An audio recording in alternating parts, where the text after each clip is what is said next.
Hey guys, just a short little video clip just to let you know that Sharon and I got back home safely just last night.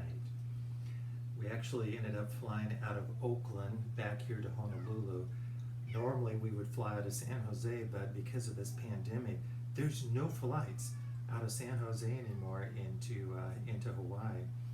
So we flew out of Oakland on Southwest. There were 25 of us total passengers on that flight last night. Unbelievable. I'm just not sure how long these airlines are going to be able to continue to operate with just such few customers, to say the least. But it's nice to be back home.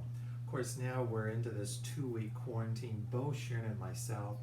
I don't know, I walked into the house last night and I saw, it kind of reminded me of when I was a kid living at home. If I did something my parents didn't like, they would send me to the room and say, hey, listen, young man, you stay there until we come and get you. And of course, 2 weeks later, they come and get me. No, it was never that long. But here we are quarantined now in our house for 2 weeks now. But fortunately, we've lived in Hawaii now for almost 15 years, and so we have a little pantry set aside where we keep at least 2 weeks worth of food. But there's always little things, that you don't have, particularly fresh food, the fruit, that type of stuff. And so don't be surprised if Sharon or myself give you an SOS and saying, hey, listen, we're a little short on something here. Can you drop it by the house? But it is nice to be back. I will tell you something. We would have never gone on this trip in the middle of a pandemic if it wasn't for our son and his wife needing to make a move to New York City. He called up and said, hey Dad, I got this vehicle that I need to get back to California, which is the opposite direction from Baton Rouge, Louisiana to New York City. And so, what are parents to do? Look, we'll do anything for our kids, even if it's in the middle of a pandemic, if you can imagine. So we flew did an overnight flight to Dallas, then into Baton Rouge, spent a few days with Steve, and then got in his vehicle because he needed it to be driven back to California. So of course the fastest way, if you look on a map, Baton Rouge is about as far south as you can get, and it's way east. But the fastest way back to California is you just book right through Texas and Arizona, and you get into California. But that was when there was this surge of COVID in Texas and Arizona. And Sharon and I said, man, we don't want to find ourselves driving through those states because of this surge. So we looked at the map and said, hey, listen, let's book north, because if you get, the further north you get, the fewer the cases of the virus. And so we just took off and started heading north. And then we just kind of turned it into, I don't know, maybe a bit of a cross-country nostalgic trip. Because when we first started out pastoring, we pastored right out of college. We were interns at the Colorado Springs Church. And while we were there for a year, the conference assigned a tiny little church further east called Lyman, 73 miles out of Colorado Springs. And so when they assigned that church, partway through our year as an intern, I remember the senior pastor looked at me and said, hey, by the way, I'm not going out there, you're going out there. And so every Sabbath afternoon, Sharon and I jumped in our little tiny yellow Chevy Chevette, and we would drive the 73 miles out to Lyman on Sabbath afternoon. This is after having full services in Colorado Springs.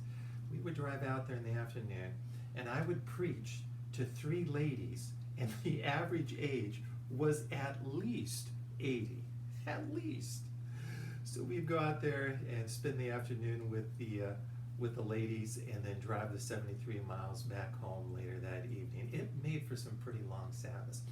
Anyways, so we booked straight north out of Louisiana to get to Colorado. Stopped off in Lyman. Of course, that church is there. It was closed down. Went into Colorado Springs, saw the house that we lived in. Then we kept going north and went into Wyoming. And of course, Wyoming, That's the little district that we were assigned right out of the seminary, Lander in Riverton, Wyoming. So we drove there. Our son was born in Lander. Seemed a little ironic, I guess, that 35 years later, we're back in Lander where he was born, driving his car to California for him. I mean, who only but God, when we were holding his tiny little baby in our hands, would have known, hey, look, 35 years from now, you're going to be coming back through the same little town, driving your son's car for him 35 years later. Absolutely amazing. But we had a chance to see the two little homes that we lived there in Lander, went by the little churches, a lot of reminiscing, some good memories. Then we went all the way across Wyoming, spent a day in Yellowstone and Jackson Hole. Then we booked it down further south and west to Nevada, and finally to where Sharon's mom lives in Sunnyvale, the Bay Area. And there we left the car and flew back here. So, these type of things, who in the middle of a pandemic drives through 10 states, 4,145 miles? You do it for your kids. I'm telling you, you will do it for your kids. Anyways, we're back home. We're feeling good. I mean, I think everything has gone pretty fine. We were extremely cautious. I mean, we were wiping down everything every single day. But I will tell you that through some certain states, you would have no idea that there was a COVID-19 virus going around. I mean, just people by the hordes traveling, no masks, just unbelievable. Crazy, I think, in my mind, that you want to take it more serious. But hey, listen, it is what it is. Then, of course, I've been tracking what's been going on here in Hawaii. I tell you, in the last couple of days, I was beginning to think, maybe it's safer to stay on the mainland than to fly back. 355 cases. Unbelievable. So there's something big going on around here. And of course, I don't think it would surprise any of us if the governor decides to kind of shut everything down for a period of time. But the good news is, if it happens, we're ready. Listen, we've been through this already, so I have no idea if it's going to happen, but if it does, we are ready. In our churches, our schools, you guys are seasoned pros at this now, and we'll get through it one way or another. But I do have a little bit of news to share with you, and look, after almost 15 years here in Hawaii, I know this Coconut Wireless is alive and well, so there's probably a good chance you already know it, but if you don't, I'm going to go ahead and tell you. But when I was on this trip, we actually had a executive committee. And of course, that's a great thing about this technology of Zoom. I was literally in Wyoming chairing this executive committee meeting. In the meeting, though, we did vote to invite Jay Warren to continue with his assignment and responsibilities at IAEA as the pastor.